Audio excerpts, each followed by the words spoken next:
Swami is expelled from school. The headmaster entered the class with a slightly flushed face and a hard, ominous look in his eyes. Swaminathan wished that he had been anywhere but there at that moment. The headmaster surveyed the class for a few minutes and asked, "Are you not ashamed of coming and sitting there after what you did yesterday?" Just as a special honor to them, he read out the names of a dozen students or so that had attended the class. After that he read out the names of those that had kept away, and asked them to stand on their benches. He felt that punishment was not enough and asked them to stand on their desks. Swaminathan was among them and felt humiliated at that eminence. Then they were lectured. When it was over, they were asked to offer explanations one by one. One said that he had an attack of a headache and therefore could not come to school. He was asked to bring a medical certificate.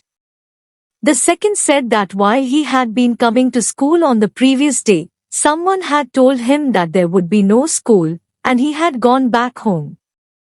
The headmaster replied that if he was going to listen to every loafer who said there would be no school, he deserved to be flogged.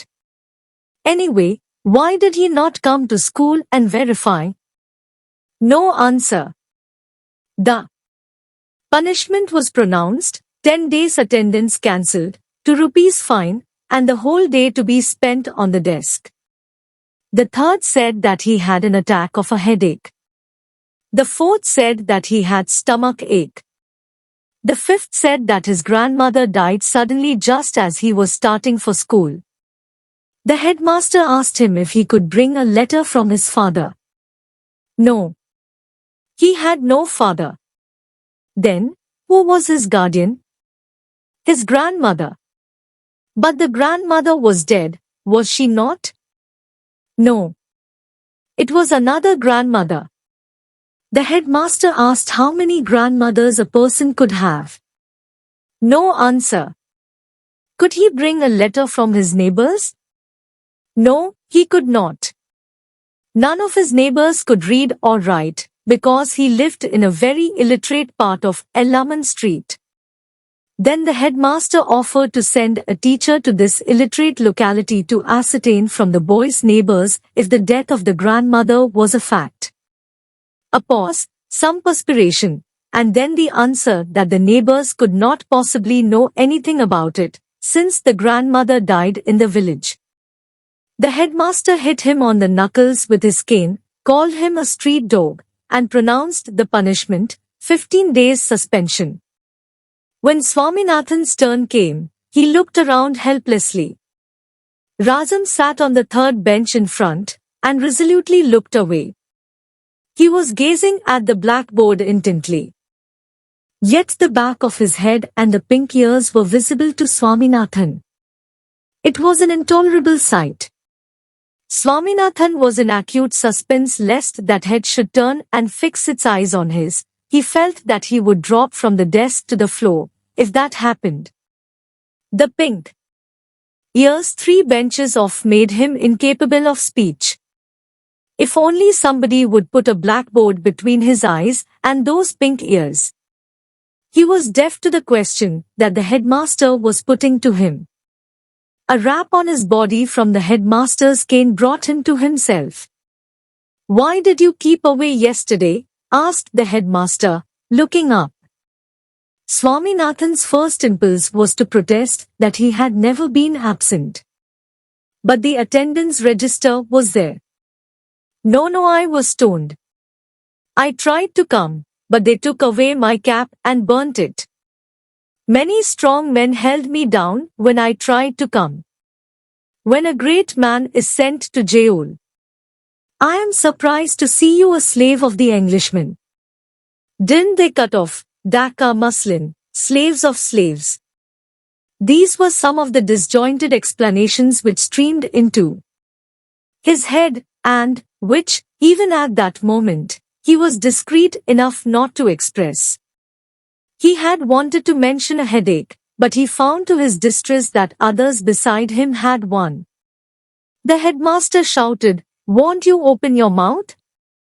He brought the cane sharply down on Swaminathan's right shoulder. Swaminathan kept staring at the headmaster with tearful eyes, massaging with his left hand the spot where the cane was laid. I will kill you if you keep on staring without answering my question, cried the headmaster.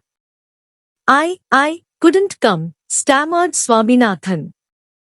Is that so? Asked the headmaster, and turning to a boy said, Bring the peon. Swaminathan thought, what, is he going to ask the peon to thrash me? If he does any such thing, I will bite everybody dead. The peon came. The headmaster said to him, Now say what you know about this rascal on the desk. The peon eyed Swaminathan with a sinister look, grunted, and demanded, Didn't I see you break the panes of the ventilators in my room? Added the headmaster with zest. Here there was no chance of escape. Swaminathan kept staring foolishly till he received another whack on the back. The headmaster demanded what the young brigand had to say about it. The brigand had nothing to say. It was a fact that he had broken the panes. They had seen it. There was nothing more to it. He had unconsciously become defiant and did not care to deny the charge. When another whack came on his back, he ejaculated, Don't beat me, sir. It pains. This was an invitation to the headmaster to bring down the cane 4 times again. He said, Keep standing here, on this desk, staring like an idiot, till I announce your dismissal. Every pore in Swaminathan's body burnt with the touch of the cane. He had a sudden flood of courage, the courage that comes of desperation. He restrained the tears that were threatening to rush out, jumped down, and grasping his books, rushed out muttering, I don't care for your dirty school.